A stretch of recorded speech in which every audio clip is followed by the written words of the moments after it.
অসমৰ মুখ্যমন্ত্ৰী আপোনালোকৰ লগত আছে। যিদিনাখন মই বিফল হ'ম সিদিনাখন আপোনালোকে মোক শাস্তি দিব। কিছুমানে কৈছে যে ২৬ত ভোট নিদিওঁ। সি স্পষ্ট কথা, আমি যদি জুবিনক ন্যায় দিব নোৱাৰো আমাক আপোনালোকে কিয় ভোট দিব? নিদিয়াটো স্বাভাৱিক আৰু তাক আমি মানিও ল'ব লাগিব। সেইবাবে ৰাইজক মই আকৌ এবাৰ আন্তৰিকতাৰে সৈতে জনাব খুজিছো যে মই মোৰ লক্ষ্যত অটল হৈ আছো আৰু এই লক্ষ্যত অটল হৈ থাকিয়ে মই কাম কৰি যাম।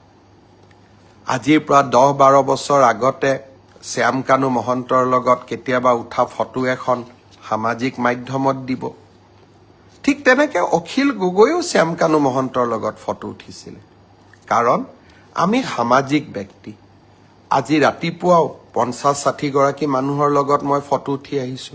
কোন কি মইতো নাজানো, কিন্তু এজন সামাজিক ব্যক্তি হিচাপে জীৱনৰ বিভিন্ন মুহূৰ্তত বিভিন্ন সময়ত কাৰোবাক আমি লগ পাওঁ, কিন্তু অপৰাধীক সহায় কৰা সি অসমৰ মুখ্যমন্ত্ৰীৰ দায়িত্ব হ'ব নোৱাৰে। ব্যক্তিগত সম্পৰ্কৰ ওপৰত গৈ আমি জুবিনক ন্যায় দিবই লাগিব, সমাজক আমি সন্তুষ্টি কৰিবই লাগিব।